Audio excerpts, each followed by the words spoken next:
And welcome to the Global Inquirer's Fall of 2018 live episode. We're so happy to see all of you here. If you haven't listened to us before, the Global Inquirer is an undergraduate research podcast that takes a look at case studies to see how global trends are affecting real lives. I'm your host, Nicholas Mortensen, and I'm pleased to be here with my panelists, Anna von Spakowski and Emmy Lockwood.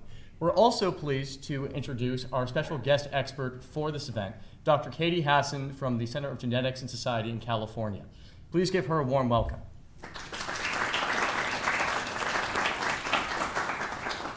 So before we begin, Dr. Hassan, can you sort of tell us a little bit about your background? Sure. Thanks for having me. I'm happy to join the discussion today. So my background is that I have a PhD in sociology from University of California, Berkeley, and I currently work as the program director on genetic justice at the Center for Genetics and Society in Berkeley, California. We are a public interest nonprofit that advocates for responsible use and democratic governance of human genetic and reproductive technologies. And particularly, we're working to bring a social justice perspective and voices to conversations about these technologies. So, to begin, we've all been told that our genetic code is a key to the future, and with it, promises of a wiser, healthier, safer, and just better humanity. And this is the future that all of us can be a part of. With a spit kit and some of your genetic data, you can help science take on humanity's most dangerous diseases. You can help improve the human condition, and maybe even help improve humanity itself. You can live a healthier life with a workout plan and diet tailored specifically to you, and many, many more possibilities. All you have to do is sign up. The question is, do you want to sign up? Do the promises live up to the hype? And what's the catch? These are the questions we're going to be addressing tonight. So Dr. Hassan, before we go any further, can you sort of tell us more about genetic testing, what it looks like, and why it's been in the news so much recently? Sure. So I can tell you that more than 12 million people have sent in some of these spit kits to companies like 23andMe and Ancestry.com to find out more about their DNA. And this is a big chunk of what's happening in the genetic testing field, these direct-to-consumer tests that allow anyone to sort of send in their saliva and get back a report that tells them something about their ancestry or their health susceptibilities, or a variety of more dubious claims like what kind of workout they should have. And this is separate from the medical genetic testing that you would get prescribed by your doctor and accompanied by genetic counseling, from a professional. So there are some big differences between those two. A lot of the direct-to-consumer tests are somewhat less reliable, particularly when it comes to something like health information. But the explosion in genetic testing seems to be mainly tied to the drop in price of DNA sequencing in particular, and in the cost of these direct-to-consumer kits. And it's also probably due to a massive amount of advertising spending from these direct-to-consumer companies. This advertising that appeals to people's desire to find out more about who they are and how to live a healthier life. But the companies have, their interest is in getting as big of a database of our genetic information as they possibly can, Their business model is not necessarily making money selling the test to all of us, but rather selling that data that they've amassed in their own databases. Yeah, so we've heard about private companies amassing these databases. And Anna, can you tell us more about these private companies? What services are they offering in exchange for this? Sure. So one of the most attractive things about these genetic tests are the ability to really take your health into your own hands. And the idea is that through better information about possibly certain diseases that you have a predisposition towards, maybe certain cancers, in the future you'll be able to take steps that not only will make you healthier, but also will be able to lower your healthcare costs. Beyond that, there are things you can look up right now, apps you can see that, for example, there's something called the John Hancock Vitality Program. This is actually part of a life insurance program where they will reduce the cost of your Apple Watch when you make healthy decisions that it then collects and sends to them. So the question to ask, well, this is for Dr. Hassan, do those health predictions you get from these tests, are they actually accurate? Like, would you consider that a credible sort of medical report? I think any health information that you're getting from these direct-to-consumer genetic tests, right, not the ones prescribed by doctors, but the consumer tests really should be taken with a grain of salt or a lot of grains of salt. They are not very reliable, and there have been some high-profile cases of people getting completely contradictory information on something like susceptibility to early onset Alzheimer's, right? From two different companies, they got completely different answers. And when you add on to that these third-party services that let you sort of upload your data from one of the big companies like 23andMe and get access to information about an expanded range of health conditions, it gets even sketchier at that point. So it shouldn't be relied on for serious health decisions. Anything should be followed up with a doctor. And the thing I always hear with these private companies is, read the terms of service, because a lot of these services are free or heavily discounted because your genetic information, or your information more generally speaking, is the main product they're after. So how do these companies keep this data? Are they selling it, or are they keeping it? Kind of what does that look like? Yeah, the companies are both using it internally for particular kinds of research, but also teaming up with academics and selling it to, say, large pharmaceutical companies with deals aimed at drug development, right? So there was a big announcement over the summer with 23andMe and GlaxoSmithKline entering a deal to give them exclusive access to some of the data that 23andMe has on their 5 million people who've taken their test, or the around 80% of those 5 million people have agreed to share their data for research, and therefore that is what they are selling. That was the biggest of the deals, but not the only one. They have deals with several companies, and that has clearly been their business model all along, to share that information. So you're talking about sharing genetic information with various companies as well as research interests. So, Emmy, can you talk more about where that genetic data comes into play with those research groups? So when users test their DNA, they are asked whether they would like to opt in to participate in research, meaning that their DNA is shared with other organizations. So as Dr. Hasson said earlier, these researchers vary from internal research branches of the companies to public institutions such as the University of Chicago, or pharmaceutical companies like GlaxoSmithKline. And companies like 23andMe use catchy slogans like "become a part of something bigger" to persuade its users to share their DNA for research. However, most of the users are not aware of many of the privacy risks and implications of sharing their genetic information for research. Only 39% of genetic testing companies take steps to remove personal information from user samples before sending them off to research. But anyway, it's very easy for these genetic researchers to reverse engineer the identity associated with the DNA sample, meaning that even if one's DNA sample is under an anonymous code, researchers can reverse track back and identify who the DNA belongs to. Another issue presented by sharing one's genetic information is that different companies have different levels of transparency regarding research partnerships. 23andMe leaves the identity of researchers in the fine print, which most users do not read. The 23andMe users who consent to participate in research contribute to an average of 230 studies. And that's a lot of different research organizations and teams to have such sensitive information. So I guess the question is, why would I care that my information is being passed along to so many different research groups, or why should I even care that my data might not necessarily be anonymized? I gave away my genetic information to health science, so why does it really matter to me where it goes as long as it's going to researchers?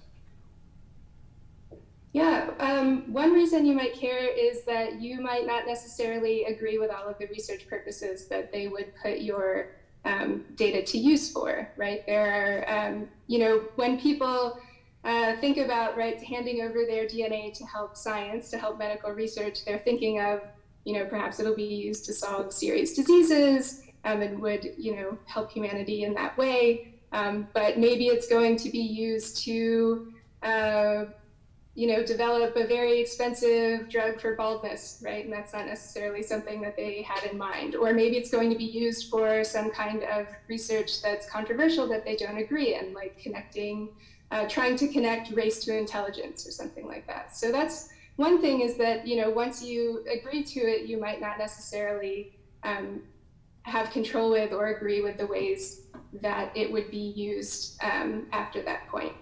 And another thing is just in terms of privacy, right? The protections that the companies offer come mainly through their own internal privacy policies, right? It's something that, as Emmy mentioned, you have to click through a lot of information to find out exactly what their privacy policy is and who may have access to your data.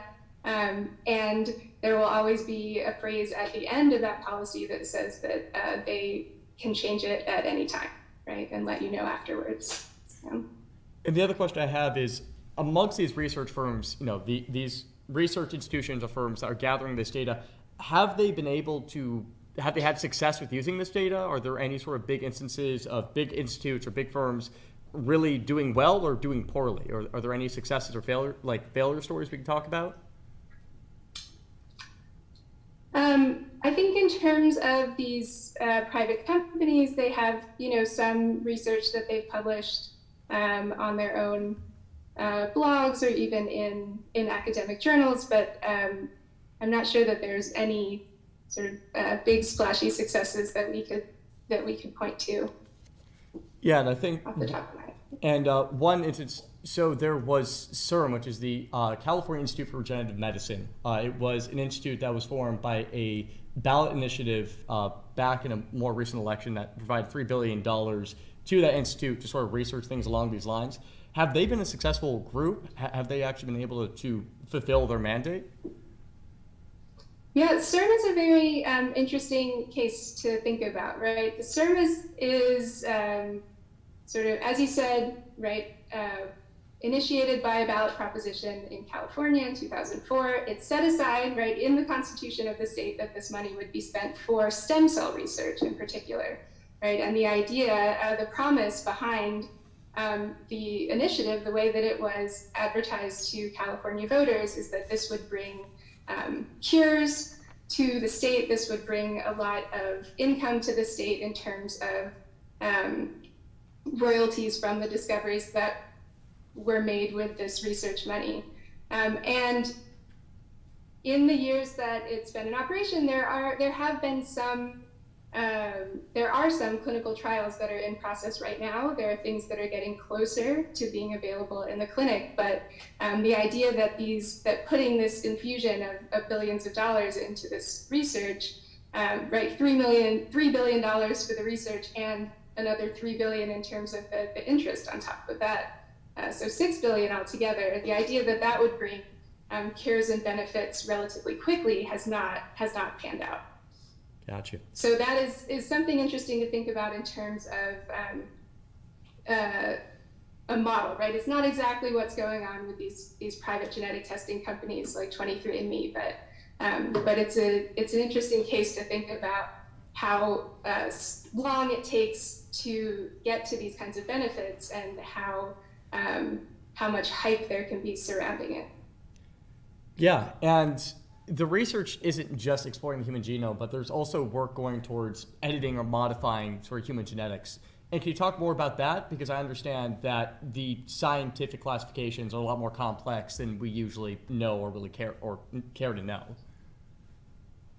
Sure. Yeah. One of the promises of genetic research in terms of health, I mean, one is something that we often, before we get to gene editing, we hear a lot about precision medicine or personalized medicine, and the idea that by having everyone's genetic sequence, we would be able to personalize treatment specifically to the cancer that they have, or in terms of which drugs would be able to be used to treat their particular illness. And then beyond that, right, is the idea that we might start editing people's DNA in order to treat or cure diseases. And when we're talking about these kinds of medical treatments, we're talking about something that we call gene therapy or somatic gene editing, where you are editing the body cells of the patient, the adult or child who has an illness, in order to change or correct a sequence that is causing their illness or condition. And so there has been some progress in that over the years, although the original gene therapy research has been going on for over 20 years. And then more recently, there have been expectations that with the advent of CRISPR, a cheaper and more accurate gene editing technology, that we might move much more quickly towards these kinds of treatments, although it's still very early in that process. There's also another kind of gene editing that we can talk about, which is referred to as germline editing or inheritable genetic modification. And this is the idea that you would edit sperm or egg cells or very early embryos, and that the changes that you would make would be throughout the resulting person's, all of their cells, and would be passed down to their offspring from then on. And this is sometimes talked about as a way to prevent passing on a genetic disease, but it's not a form of treatment, right? There's no existing person with an illness that's being treated. And also, we actually have other ways already that we can prevent passing on an inherited genetic disease if we know about it in advance through embryo screening techniques like pre-implantation genetic diagnosis. So the medical justification for germline editing in particular is tenuous. Yeah, and there's one case, I think there was a recent anniversary in Emmy, you can speak more to this, the case of Jessie Gallant, who was one of, Emmy, can you tell us more about him? Well, first off, the case of Jessie Gallant was in 1999, so 20 years ago, almost 20 years ago. And this was a landmark case because it brought about the importance of the discussion of informed consent. Now, Jessie Gallant was a 17-year-old who suffered from a rare metabolic disorder caused by a single genetic defect. Most children who suffer this disorder die at a young age. So Jessie and his family decided to enroll in a gene therapy clinical trial run by the University of Pennsylvania.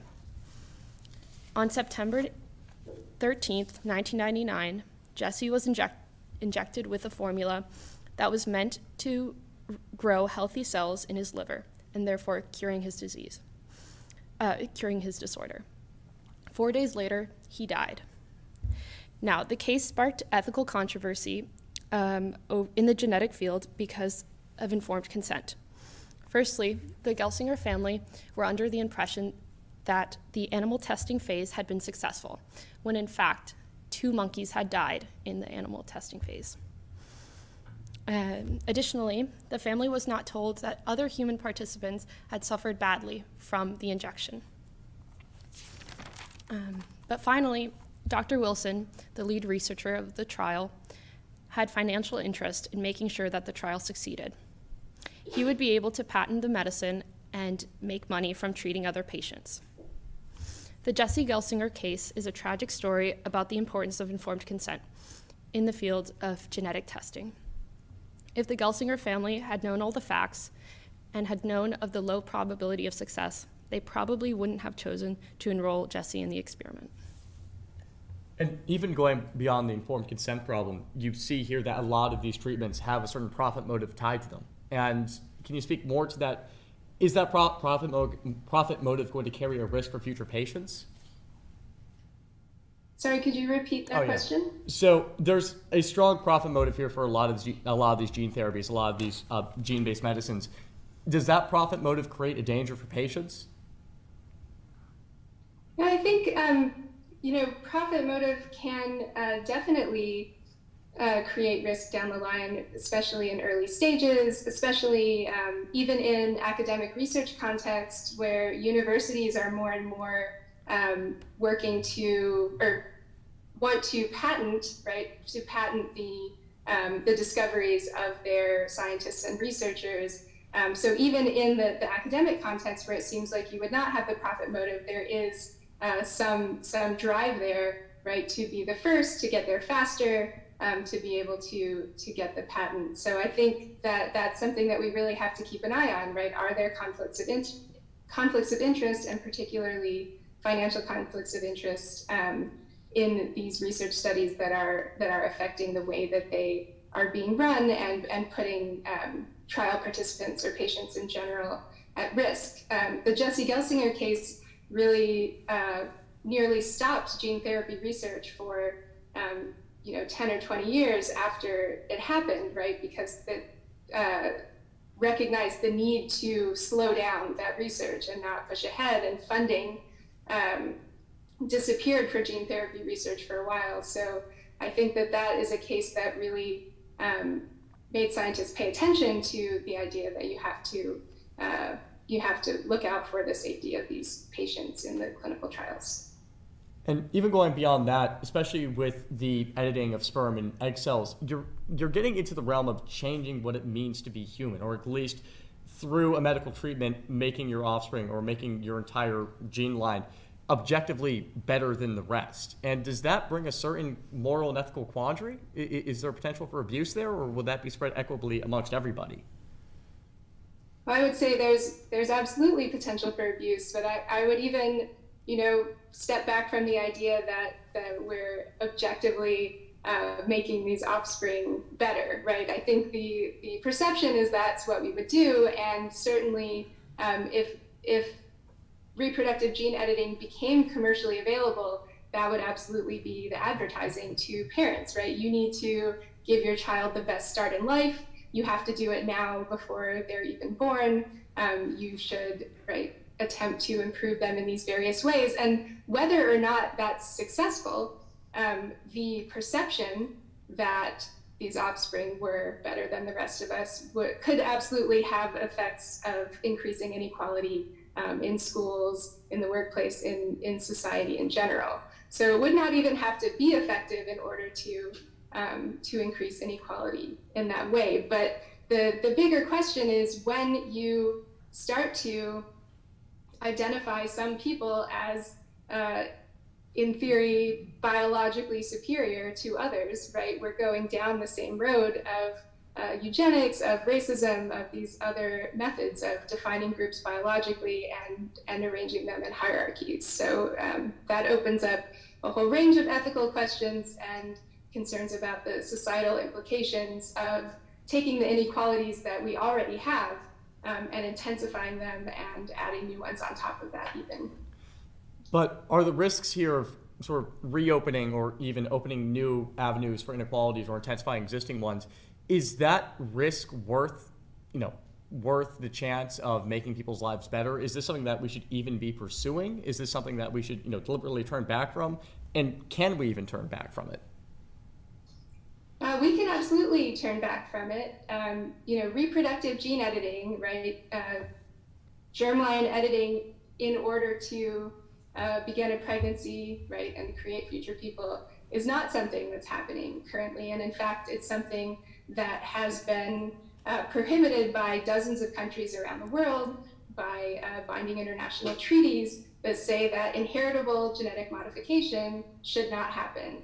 Now, there is some research into germline gene editing that's proceeding in a few labs around the world, and that has really begun to push the conversation about whether those policies should change. But I think that we can and should hold that prohibition, right? The risks that we would introduce, the unknown risks to future children who are born or even future generations, and the chances of increasing social inequality far outweigh the hypothetical benefits that are being promised, right?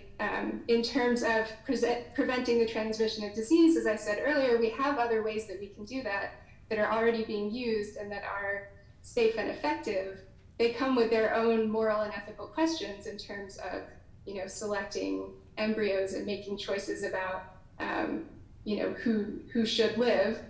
But they don't introduce these new forms of safety risks and these new forms of inequality that we would be opening the door to if we headed down the road of reproductive gene editing.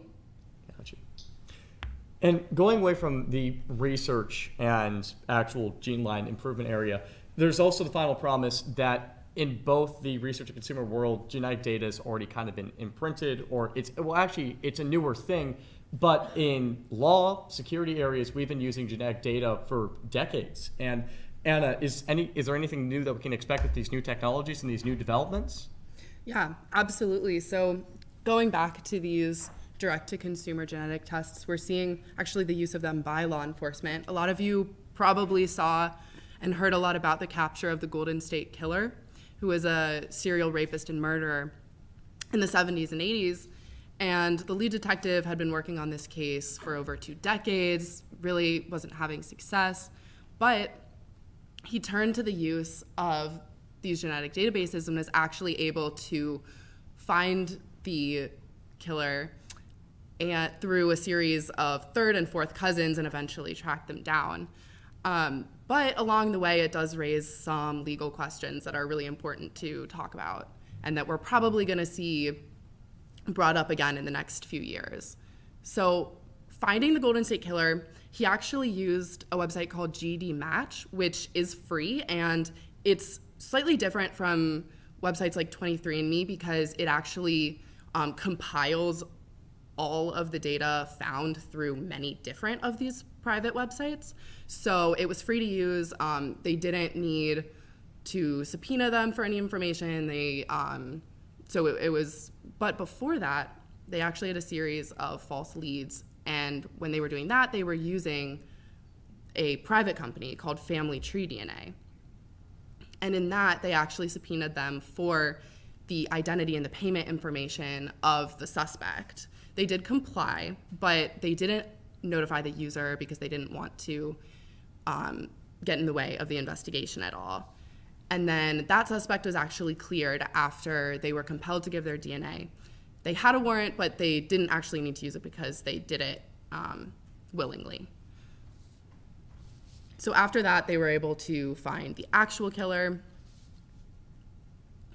And this is kind of new territory. We have some precedent that I'm going to go into, a couple court cases.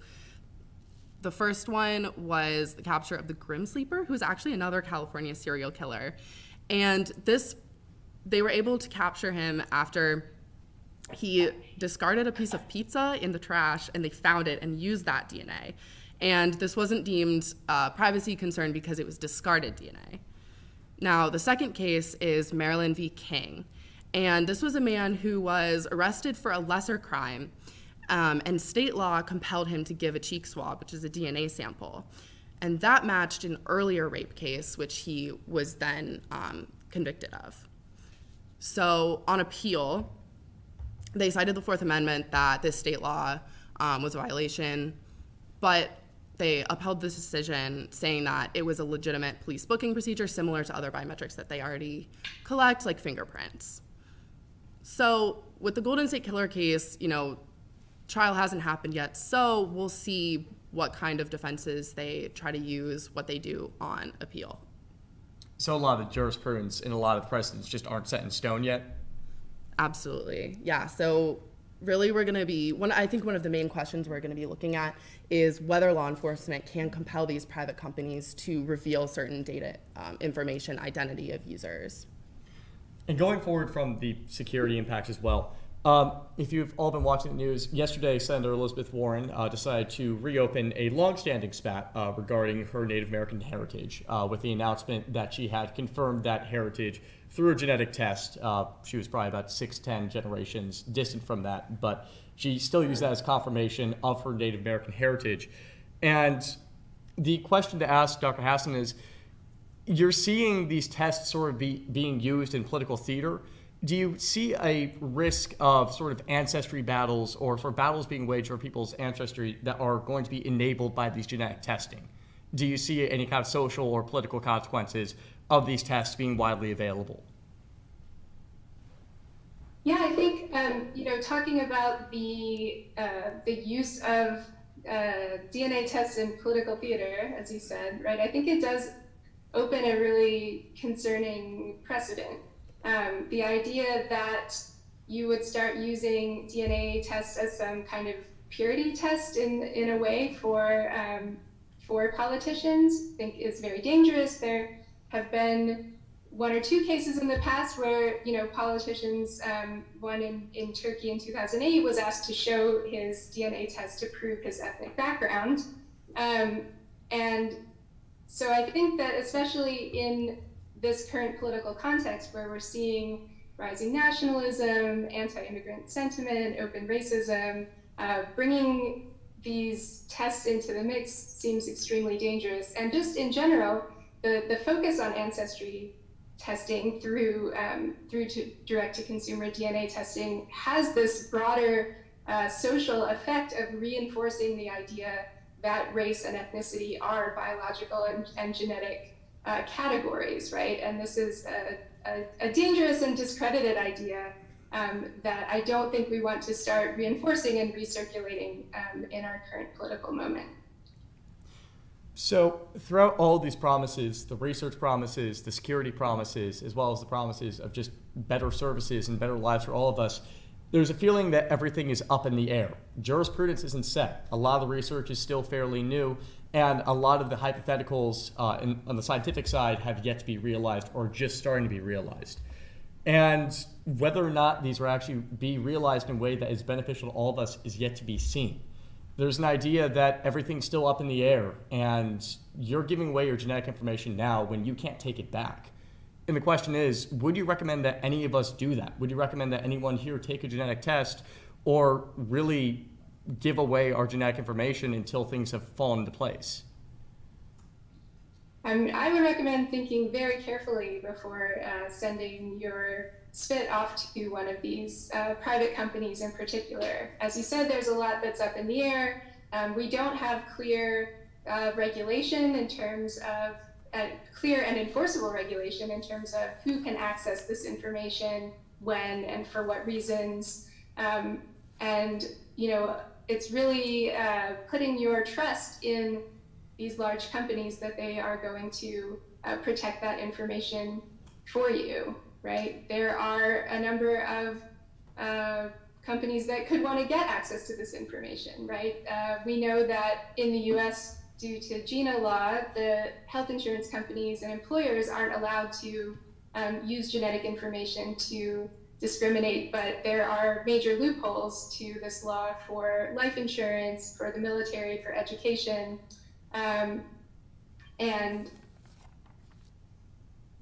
and so I think that it's important to just really think about the ways that this could be used in unintended ways, right? Secondary uses of this data could go in a lot of different directions. We can think of the case of Facebook, which amassed a lot of information from us that we gave away quite freely, and hadn't really thought about ways that it could be used, but with the incentive of monetizing that data, or that people have found very creative and nefarious uses for it.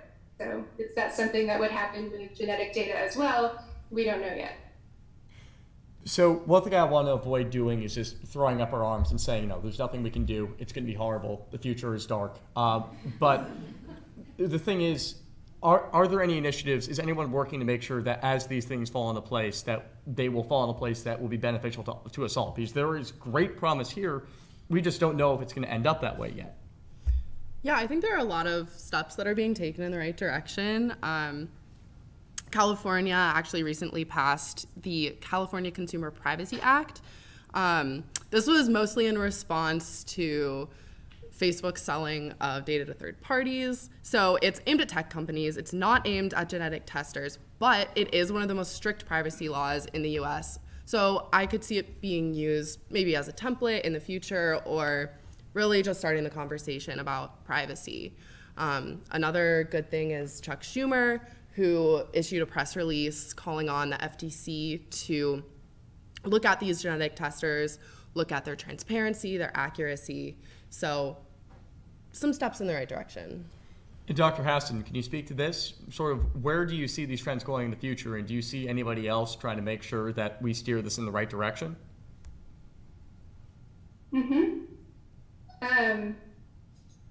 Sorry, glitch.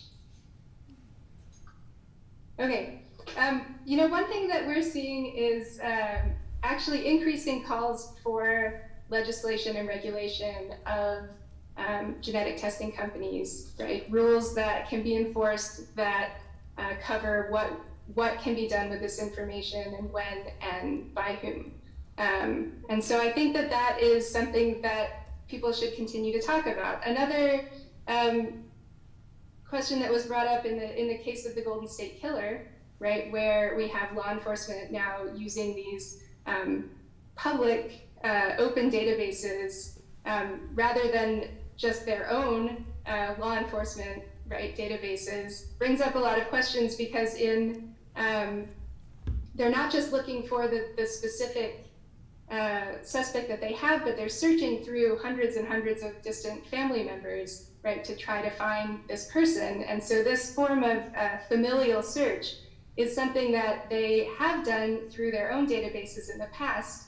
And several states have come up with regulation that have put a lot of restrictions on when exactly they're able to do those kinds of searches, right? What kinds of cases and for what reasons. So this is a case where the public, consumers, not only people who choose to upload their genetic information into this open database, but to many, many of their relatives who have no choice in that matter, right, actually have fewer protections than people who are in the law enforcement databases. So that, I think, is another area to look into for protecting consumers.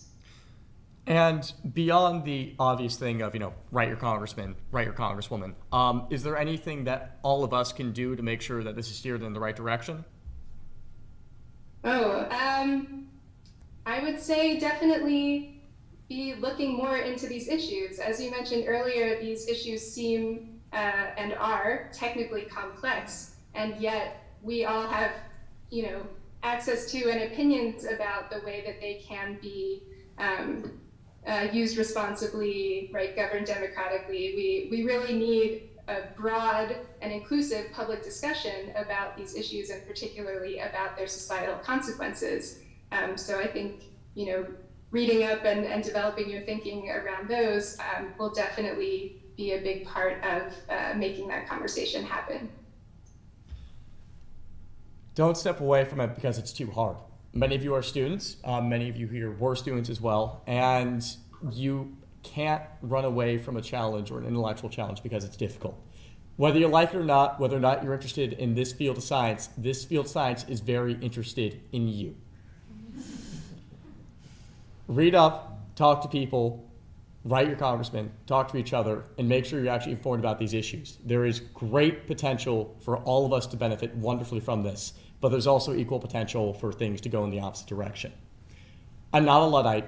None of us here are Luddites, but you have to understand that if you don't engage with this process, the process will continue on anyway. That's all we have for content, but we also do have a line for mics for question and answer in the back. If you'd like to ask a question, please go back there. We'll take the next 5-10 minutes to answer any questions you may have.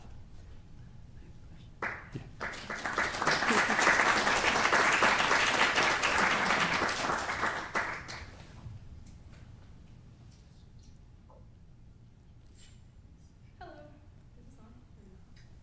Yeah, it's on. Okay, hi, I'm Ella. I have a question kind of for everyone, also you guys. So something that I've kind of noticed you are dealing a lot with, like, now that we've made this decision about whether or not it's good or bad, what do we do? Or if we don't really know, we have to still deal with the technical aspects. But I think something that we ought to consider is this idea that recently we've kind of allowed technology to get so far that instead of developing ethics before the technology is invented, we now have to develop ethics in reaction to the technology that already exists. So especially in this context of, well, we have this capability of doing these things with our genes, yet what is the ethics around it? I think one of the big questions that I'm wondering is, so what, in the sense that if it really comes down to whether or not it's okay to give our genetic information away, I think there's also the question, the ethical question of like, what is our relationship with that information? I think we would all agree that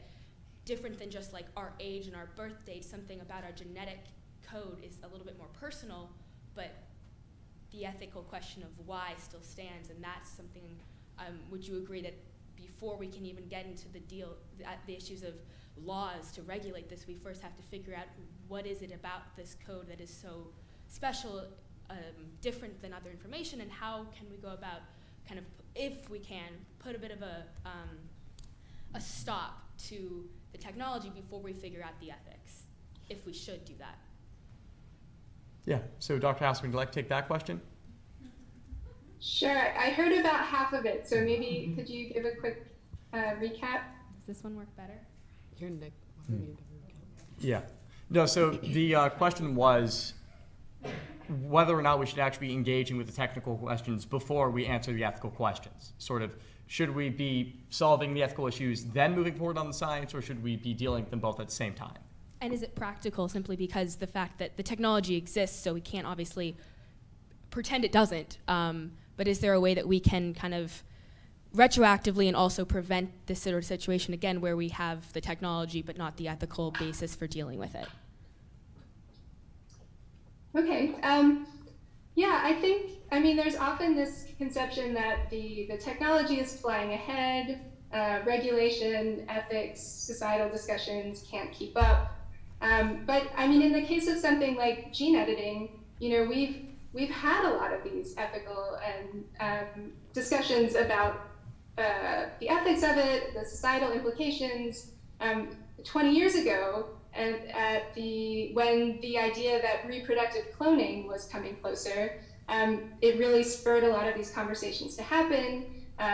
And you know, in places where this conversation came up to the legislative level, this is where many countries prohibited, right, inheritable genetic modification. So the idea that the ethics discussion hasn't been happening or isn't happening isn't exactly true in this case, right? And the idea is that we need to take that discussion of the ethics seriously and remember it as the science is moving forward. I think often there's this idea that you know, in the face of these the amazing promises that these technologies could bring, right? The promises that they will better life for humanity. The discussion of things like the history of eugenics or the ways that the technologies could be misused, those are sort of figured as fear-mongering, right? As being completely hypothetical and out of the range of reality, and the technical or medical promises of these technologies are seen as much more certain, right? The benefits are seen as certain, but the drawbacks that are pointed out are seen as hypothetical. But I think that we need to reverse that in some ways, right? Because we're talking about a history of misuses that has already happened, right? We have historical evidence that things can go in this direction of eugenics, and we haven't necessarily fully discussed or dealt with that history and its the ways that it still persists into the present, right? So I think that that we ought to take those discussions more seriously, question the hype around these technologies as well. I don't know if how much of the question I got, but. Thank you. Both microphones? Okay. Hello, I'm Sarah. Thank you so much for joining us today from across the country. Well, I think it's interesting that we always, as humans, try to kind of categorize everything as whether it's ethically good or bad. I do think there's a lot of gray area of instances where the information can be used for good purposes or bad purposes or just area in between. Do you think it would be possible and or kind of ethically viable to maybe set rules or boundaries as to what the research can be used for. So instead of, or the information. So instead of, allowing all research to be done with all of this private companies' information collected from the population, or just to prohibit it all instead, is there some sort of way where maybe through public policy and kind of some like IRB board for ethics delineate between which studies it would be ethically okay to use it? I guess we'll take this one. Sure. Yeah, so I think I would say absolutely. I don't think it has to be an all or a nothing thing. And that's something that the FDA is really going to have to tackle. I know that I couldn't tell you the exact specifics of it, but they had been drafting some regulations under the Obama administration, and I believe they've sort of been tabled for the past few years under the Trump administration. So we'll see how the FDA is able to handle it. I don't know if Dr. Hasson can talk about specific regulations or if there are options that aren't just more regulation. I agree that it doesn't have to be all research is prohibited or none of it is, but I think we do need more protections for people, and the importance of regulation is to have it not just be at the desire of the companies themselves, right, making these decisions. So, regulation is one way to keep those sorts of things enforceable, right?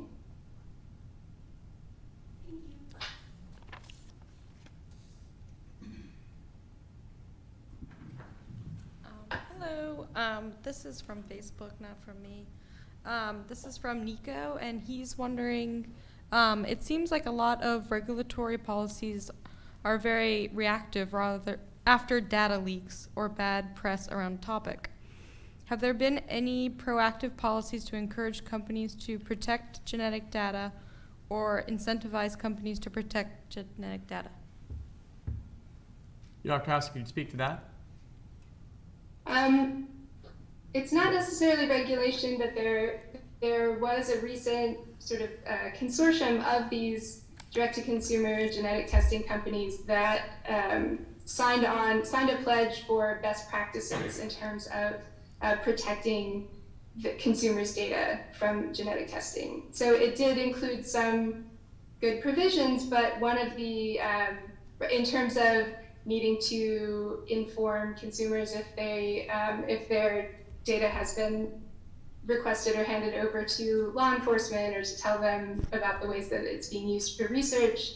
But it did include a very large loophole in terms of not covering the anonymized, aggregated data that we brought up before, right? So that was not covered in these protections. Thank you. Hello, I have a question for our expert. Thanks for being here today.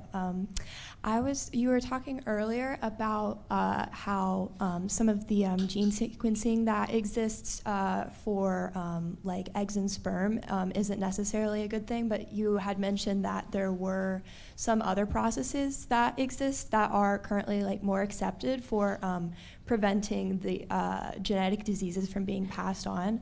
I was just curious to hear more about what those processes are, if you could just talk a little bit more about those. Great. I think if I heard correctly, the question was about what are the alternatives to germline editing that I mentioned that exist already? Yeah. Yes. Okay. So what I was mentioning was called Pre-Implantation genetic diagnosis, and it's a form of embryo screening that can be used with in vitro fertilization. So, in vitro fertilization, the embryos would be made, and they can take a few cells from each and test them for specific illness that the parents are concerned about passing on. And then you can choose to implant go forward only with those embryos that don't have the variant that aren't affected by that condition or illness. And so that's something that's been in use for a while for some conditions, and it can be used by almost all couples who are concerned about passing on a genetic condition. Thank you.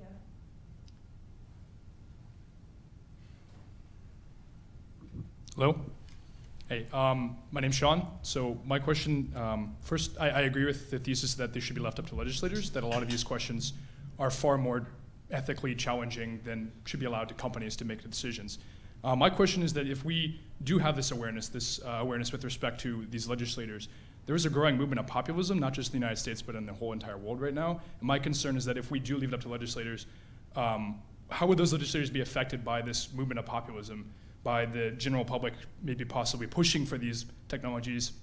And if they start to see these benefits, how will that affect legislators making the proper ethical decisions with respect to these technologies? Yeah, so he was asking about by putting the burden of these regulations on legislators, there's a risk that in many countries where a populist movement is growing within those legislators, like the United States, Eastern Europe, other all around the world, that would the rise of populism distort those legislators as they are publishing those legislations and could possibly have the opposite intended effect, where we're trying to take away those regulations from private companies where the risk would still actually remain?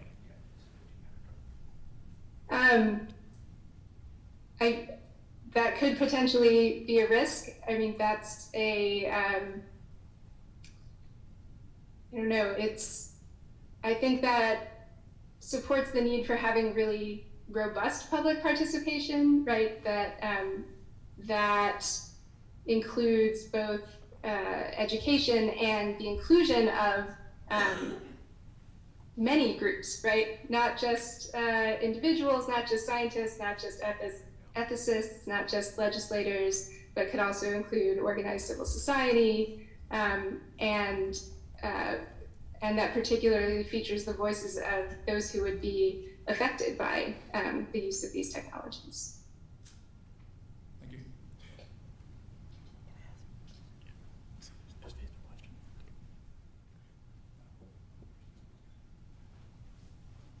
One of the things we learned 20 years ago was that essentially genetic modification for cloning continued on in those countries which did not ban, and as a result, we did get the appropriate successful cloning.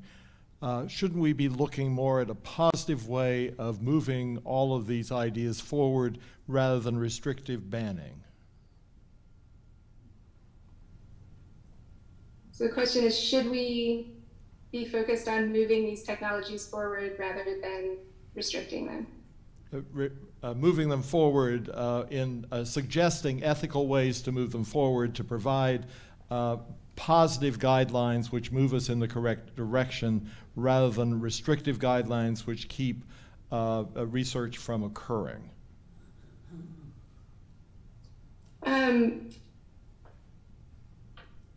I mean, I think that the first question is, do we want the research to move forward, right? And that's something that should be open to a broad societal discussion, particularly when we're talking about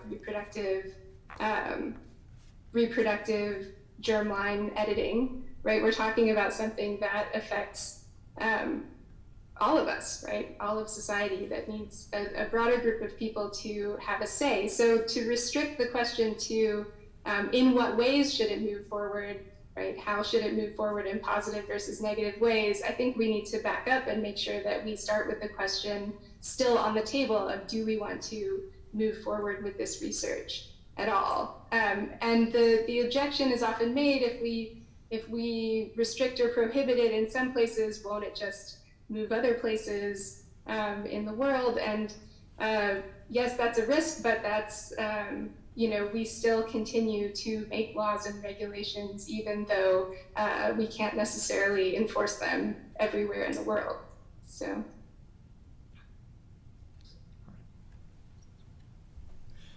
that's all we have for today. Before we go, I have several people I'd like to thank. First, I'd like to thank Dr. Katie Hassan for coming on and all of her help with the research, as well as her being here for the episode. She really helped put this together, and I really, really enjoyed working with her, and I'm very thankful for her help. So if you could please give her a round of applause.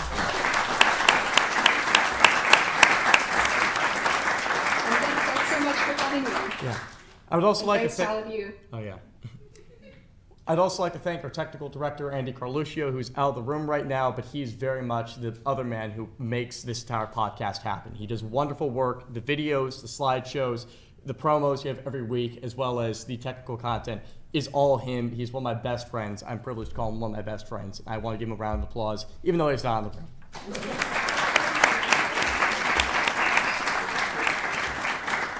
Also, like to thank our panelists here, Emily Lockwood and Anna von Spakowski. They've been here since pretty much the first week of the school year, putting in this work. It's the middle of midterms. They have done phenomenal research. They have been here for practices. They have spent far more time than they wanted to around me getting this stuff figured out. And for that, I think they do also deserve a round of applause.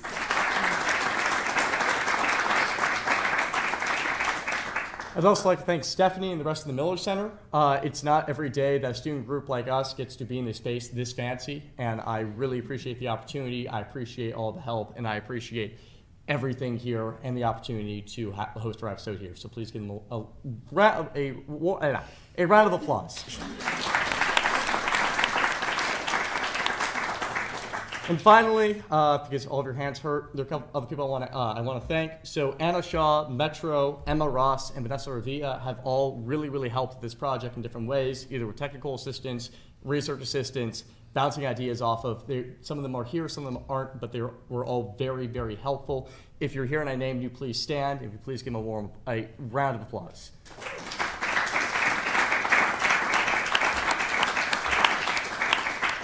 And finally, I'd like to thank the International Relations Organization. They have sponsored our podcast. They have been our parent organization since day one. They have provided help. They have been a great, wonderful parent organization. I love being a part of that club, and I'd just like to thank them for all of their help and support. And that's all we have for today, everybody. Thank you so much for coming, and thank you for your great questions and for being a wonderful audience. It was truly a wonderful experience preparing this and putting this on for you all, and I hope you have a great night. Thank you.